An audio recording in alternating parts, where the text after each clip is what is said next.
Breaking tonight, round two between the commander-in-chief and our most trusted military general. Welcome to the Kelly File, everyone. I'm Megyn Kelly. General Martin Dempsey, chairman of the Joint Chiefs of Staff, is by law the highest-ranking officer in the U.S. military. And today, in a Senate hearing on the White House plan to defeat ISIS, he seemed to go against one of the president's biggest promises, suggesting that U.S. boots on the ground in Iraq could be a very real possibility. My view at this point is that this coalition is the appropriate way forward. I believe that will prove true.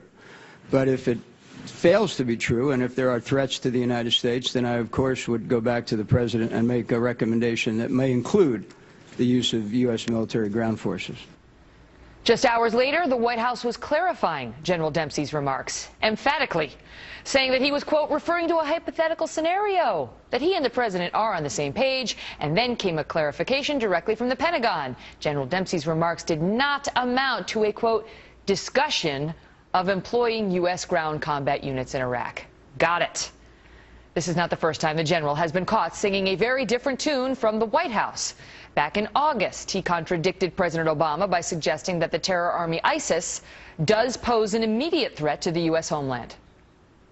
The immediacy is in the number of Europeans and other nationalities who have come to the region to become part of that ideology, and those folks can go home at some point because of open borders and immigration issues.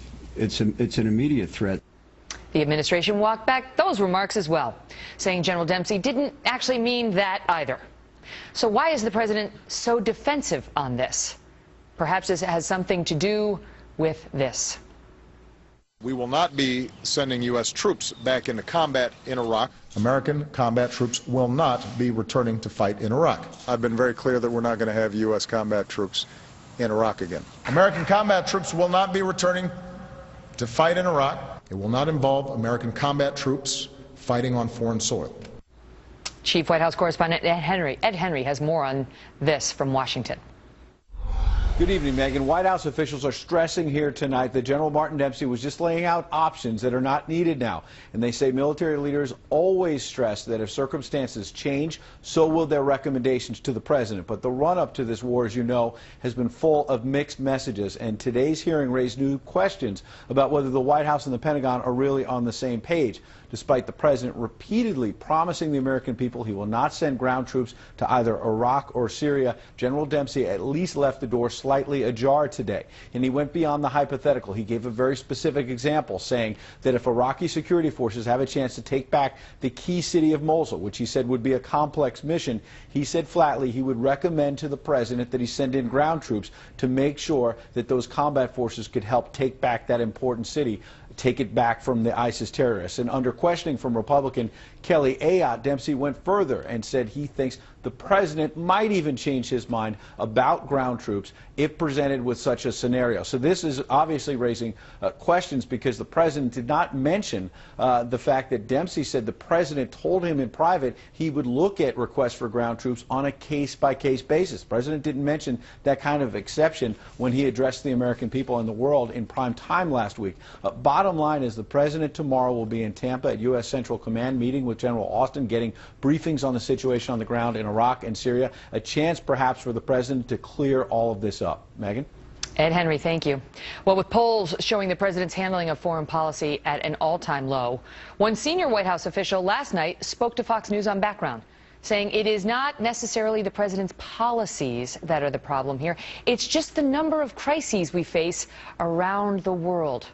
Britt Hume was our Fox News senior political analyst. Britt, and so the administration response seems to be the people are upset with the president not because of anything the president has done. They are upset because ISIS has grown and Syria is a mess and Iraq is now a mess. And this is completely unrelated, in their view, to anything Barack Obama has done. Well, if the official who was speaking to our Ed Henry meant that presidents inevitably get the credit when things are going well in the country and in the world and inevitably get the blame when they're not, that's a perfectly fair point. If he means by that, however, that the public basically does not hold the president responsible really for the situation in the world today, I think that's a dubious proposition, because these developments in the Middle East in particular, and elsewhere in the world as well, are the very kinds of things Barack Obama said he would not bring about, that they wouldn't happen. In fact, Megan, as you recall and have pointed out, he's the one who said that his very election would so change the atmosphere in the world, and when people in the Middle East in particular saw him reaching out to Muslim and to the Muslim world, that would change things right then and there. Not to mention all the wondrous things that he said he would be doing going forward, and reaching out and trying to find common ground and so on, and was going to have a hit the reset button with Russia and all the rest of it. Well, none of that is panning out very well at the moment, and the idea that people don't trace this back to him, I think, is fanciful. We need to get out of Iraq immediately with no troops. The general said leave troops. He didn't, and now Iraq is a mess. We're setting red lines for Syria, and when they cross them, we're going to go bomb Syria. Oh, wait, no, we're not. Repeatedly, the president has said things or made decisions that have had consequences. And yet he gets out there, Britt, and with, flourish and eloquence, makes an argument that seems to be accepted by so many people as, oh, okay, there's been no inconsistency. And I want to just read you a quote by Victor Davis Hanson on the National Review Online today. Obama's Sword of War is the piece. Look at this. Declaring the Islamic State a JV force only to upgrade it later. Deprecating the Syrian Free Army as a fantasy of inexperienced professionals and then counting on it for support. Or suggesting that we are at war and not at war. There's no need for consistency in judgment, given that the press will largely ignore the contradictions. In short, he writes, teleprompted rhetoric with plenty of, let me be perfectly clear, emphatics can sound enough like a foreign policy that enough Americans will believe something is being done while the crisis naturally abates. Well, I think that's an expression of what may be wishful thinking on, I know that's not how Victor Hanson feels about it, but look, Megan, these things that have happened and the contradictions between what he said before and what he's saying now are pretty glaring. You rarely see, look, politicians back and fill and change positions and so on, and sometimes circumstances change, and they should. But in this situation, we're talking about things that happened, over a month. A month ago, it was a fantasy that the Syrian rebels could carry the fight to seriously in Syria and could have helped to topple Assad. Now they're going to be the shock troops, the infantry of the battle to defeat ISIS, which has overrun part of Syria and has now overrun part of Iraq. Right. The trained Iraqi security forces put down their arms and ran. But the doctors and lawyers that the president said, it's a fantasy to think these guys can do it. Now suddenly they're our best ambassadors. Go for it.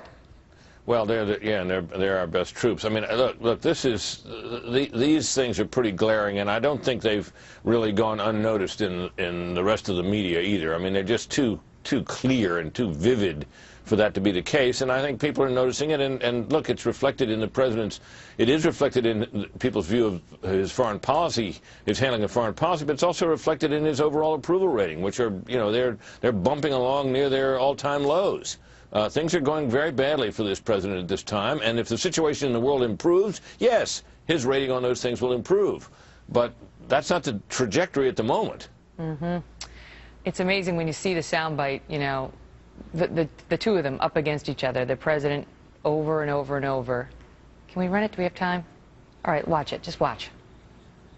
We will not be sending U.S. troops back into combat in Iraq. American combat troops will not be returning to fight in Iraq. I've been very clear that we're not going to have U.S. combat troops in Iraq again. American combat troops will not be returning to fight in Iraq. It will not involve American combat troops fighting on foreign soil. If we reach the point where I believe our advisors should accompany Iraq troops on attacks against specific ISIL targets, I'll recommend that to the president. That's pretty stark, Britt. Well, yeah, in a way it is, Megan. But look, we know that pretty well that General Dempsey and other senior military and other national security advisors have urged the president differently on a number of fronts. And the president has rejected their advice. And that is actually we're taking up with Mark Thiessen. Well, right after this section. Well, I'm just saying, if you look at what General Dempsey said today, that's not surprising. That does not in any way mean that when it gets down to it, and he asked for more troops, and you note that he said advisors, that the president will agree to that. He's indisposed to do that. Look, he thinks American troops are likely to make things worse. That's a core belief of his. Britt, thank you. You bet. All right, so President Obama's top military advisor was also grilled today about a column by Mark Thiessen, asking whether this president is listening to his military commanders and ought to be. The general's answer and Mark Thiessen here next.